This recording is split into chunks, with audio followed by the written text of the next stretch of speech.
दोस्तों, operation midnight hammer में 125 US military aircraft से मिलकर ईरान की न्यूक्लियर फैसिलिटीज फोर्डो, नतंज और इस्फरान पर हमला किया।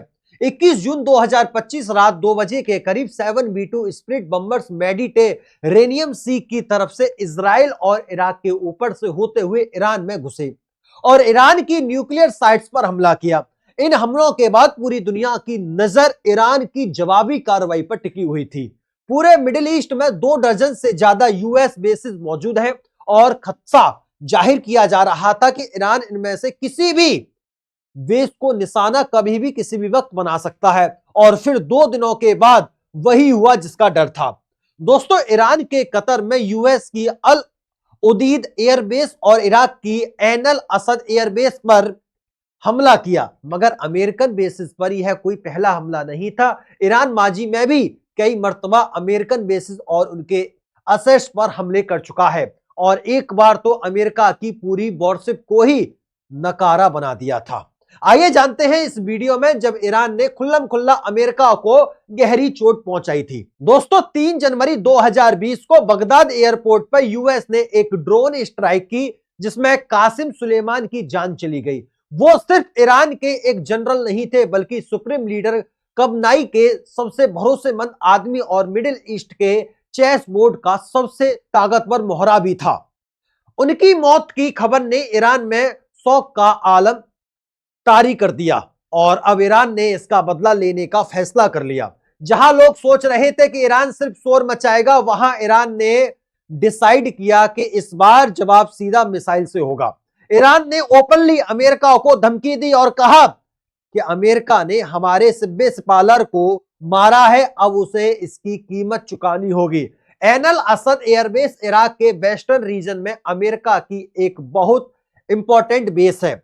इस हमले के सिर्फ 6 दिनों के बाद 8 जनवरी 2020 को रात करीब 1:30 बजे दर्जनों फाते और कयाम बैलिस्टिक मिसाइल आसमान में नजर आई और वो अमेरिकन एयरबेस पर आग की तरह बरसने लगी। ईरान का यह हमला इतना टारगेटेड था कि इन मिसाइल्स ने अमेरिकन बेस पर फ्यूल डिपो, एयरक्राफ्ट शेल्टर्स और कमांड पोस्ट को पिन पॉइंट एक्यूरेसी से टारगेट किया। और सबसे हैरानी की बात यह थी कि एक भी मिसाइल मिस नहीं हुई। अमेरिका को पहले से इंटेलिजेंस मिल चुकी थी, सोल्जर्स बंकर में जा चुके थे, लेकिन मिसाइल ने बेस का बुरा हाल कर दिया था। हैंगर्स, रनवेज, बैरक्स सब खाक में मिल गए।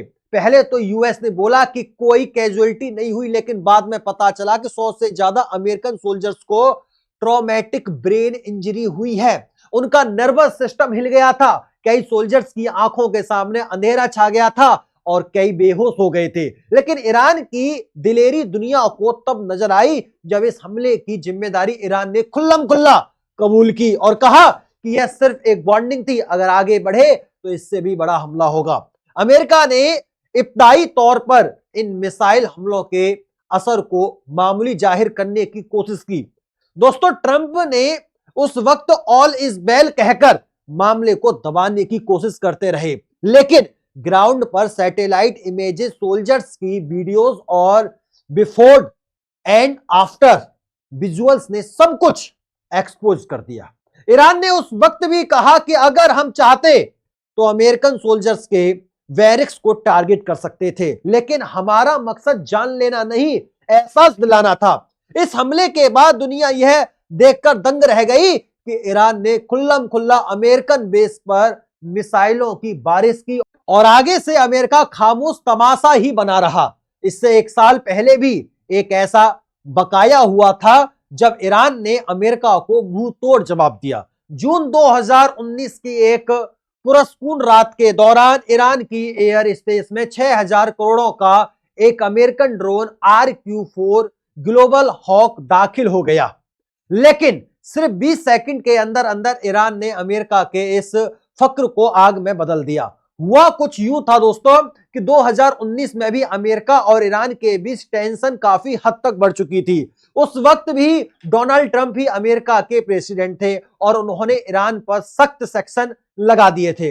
दूसरे मुल्कों को मना कर दिया था कि कोई भी ईरान से तेल ना खरीदे। इसकी वजह से ईरान की ऑयल एक्सपोर्ट तकरीबन 0 के बराबर हो गई थी। इन सेक्शन की वजह से ईरान भी चुप नहीं था। पर्सियन गल्फ के अंदर ऑयल टैंकर्स की वेसल्स पर छुप छुप कर ईरानी प्रॉक्सीज के जरिए हमले हो रहे थे। अमेरिका ने ईरान के अंदर मिलिट्री मूवमेंट्स की जासूसी के लिए स्पाई ड्रोन का सहारा लेने का फैसला किया।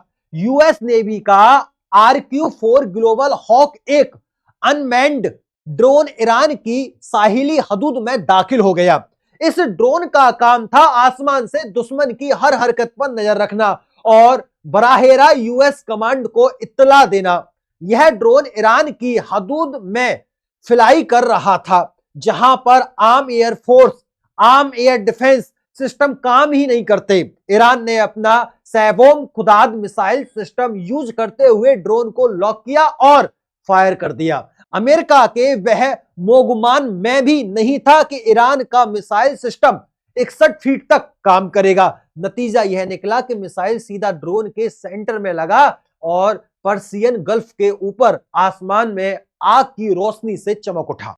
ईरान के मुताबिक यह ड्रोन उनकी समुद्री सरहद के 15 किलोमीटर अंदर घुस चुका था, लेकिन यूएस का कहना था कि ड्रोन इंटरनेशनल एयर स्पेस में ही था। पहले तो ट्रंप ने ईरान पर एयर स्ट्राइक करने की धमकी दी, लेकिन फिर कोई एयर स्ट्राइक ही नहीं की। आइए अब चलते हैं 1987 में। ईरान इराक वॉर के दौरान पर्सियन गल्फ में बहुत ज्यादा टेंशन फैल गई थी। ईरान कुवैती ऑयल टैंकर्स को पर्सियन गल्फ में निशाना बना रहा था, जिसकी वजह से पूरी दुनिया में ऑयल का बहरान पैदा होने का खदशा था। यही वह वक्त था जब अमेरिका ने ऑपरेशन अर्नेस्ट बिल लॉन्च किया, जिसमें यूएस नेवी की बॉर्सियस कुवैती ऑयल टैंकर्स को प्रोटेक्शन देती और एस्कॉर्ट करके और बहिफाजत अरेबियन सी तक पहुंचाती। 1 साल तक चलने वाला यह ऑपरेशन वर्ल्ड वॉर 2 के बाद यूएस नेवल कॉन्वॉय का सबसे बड़ा ऑपरेशन था। लेकिन अमेरिका के ऑपरेशन के बावजूद टेंशन कम नहीं हुई। तब अमेरिका ने कुवैती ऑयल टैंकर्स को रिफिलिंग करने की परमिशन दे दी, यानी कुवैत के कई टैंकर्स पर कुवैती फ्लैग हटाकर अमेरिका का फ्लैग लहराया गया और फिर ऐलान किया गया कि अमेरिकन फ्लैग वाली शिप पर अगर ईरान ने हमला किया तो यह अमेरिका पर हमला माना जाएगा। ईरान कुछ वक्त तक बर्दाश्त करता रहा, लेकिन फिर 16 अक्टूबर 1987 को उससे रहा नहीं गया। एमबीसी आइल सिटी ऐसी ही एक कुवैती शिप थी जिसे रिफ्लेक्ट करके अमेरिका का बना दिया गया था। ईरान ने चाइनीज मेड सिल्फ बॉर्म मिसाइल लॉन्च किया, जो सीधा शिप के ब्रिज पर आकर लगा। यह 3000 केजी का सबसोनिक मिसाइल था, जो 120 किलोमीटर तक टारगेट को हिट करने की काबिलियत रखता था। उस वक्त इस शिप के आसपास यूएस नेवी की कोई वॉरशिप नहीं थी, क्योंकि अमूमन ईरान रिफ्लेक्स शिप को निशाना नहीं बनाता था। यह ईरान की तरफ से किसी भी अमेरिकन फ्लैगशिप पे होने वाला सबसे पहला हमला था। इस हमले में 18 क्रू मेंबर्स जख्मी हुए और शिप का कैप्टन, जो यूएस सिटीजन था, उसका चेहरा जख्मी होने की वजह से उसकी दोनों आंखें चली गईं। दोस्तों, अमेरिकन फ्लैगशिप पर हमला करने का मतलब था कि ईरान ने सुपर पावर के कॉन्फिडेंस को चैलेंज किया है। बदले में यूएस नेवी ने 3 दिनों तक पर्सियन गल्फ में 2 ईरानी ऑयल प्लेटफॉर्म को तबाह कर दिया। उस वक्त यह दोनों ऑयल प्लेटफॉर्म ऑयल प्रोड्यूस नहीं करते थे, लेकिन ईरानी रिवॉल्यूशन गार्ड कॉर्प्स इसे मिलिट्री मकसद के लिए इस्तेमाल करता था। अब जानते हैं कि ईरान ने यूएस नेवी की वॉरशिप को कैसे तबाह किया। दोस्तों, ऑपरेशन अर्नेस्ट बिल के दौरान ही ईरान ने पर्सियन गल्फ में ऑयल टैंकर शिप को तबाह करने के लिए एक ऐसा तरीका इस्तेमाल किया जो यूएस नेवी की एक वॉरशिप को भी ले डूबा। ईरानी नेवल फोर्सेस ने पर्सियन गल्फ में माइंस का एक नेटवर्क बिछा दिया। यह माइंस पानी के ऊपर नहीं तैरती थी, क्योंकि अगर पानी के ऊपर होगी तो आसानी से उन्हें बाईपास किया जा सकता था। इन माइंस को चैन के साथ बांधकर एंकर बेट लगाया जाता और स्पीड बोट के जरिए उन्हें पानी में फेंक दिया जाता। चैन की लंबाई इतनी रखी जाती थी कि माइंस सरफेस से 5 मीटर नीचे तैरती रहे, क्योंकि बड़ी शिप्स का हल सरफेस से 10 मीटर नीचे होता है। यानी माइन शिप तब फटेगी जब कोई भारी शिप उसके ऊपर से गुजरेगी। 14 अप्रैल 1988 को दोस्तों ऑपरेशन अर्निस्ट बिल के दौरान ही एक यूएस नेवी की गाइडेड मिसाइल वॉरशिप जिसे यूएसएस सैमुअल की रॉबर्ट्स कहा जाता था, ऑपरेशन में हिस्सा लेने के लिए अभी अभी पहुंची ही थी कि पर्शियन गल्फ के बीच में वो ईरानी कॉन्टेक्ट माइन का शिकार हो गई। यूएस नेवी की शिप का हाल 21 इंच तक खुल गया, इंजन रूम में पानी भर गया और 2 टरबाइन खराब हो गए। दोस्तों 500 मिलियन की माइंस ने 1500 मिलियन की शिप का बेड़ा गर्क कर दिया। इस हमले के बाद उस एरिया को अच्छी तरह सर्च करने पर यूएस नेवी को ईरानी माइंस का बिछाया हुआ एक पूरा नेटवर्क मिल गया। 4 दिनों के बाद यूएस फॉर्मेस ने ईरान पर जवाबी वॉर किया। यूएस शिप, एयरक्राफ्ट और ट्रुप्स ने 2 ईरानी ऑयल प्लेटफॉर्म और एक ईरानी IRIS शाह नामी वॉरशिप को तबाह कर दिया। इस हमले में एक यूएस मेरियन का हेलीकॉप्टर जबकि 2 पायलट्स मारे गए।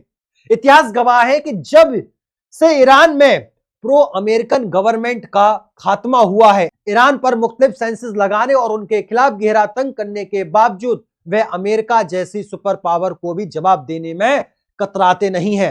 इस बारे में आपकी क्या राय है? मुझे कमेंट बॉक्स के माध्यम से अपनी राय, अपना ओपिनियन, अपना विचार जरूर बताइएगा। क्या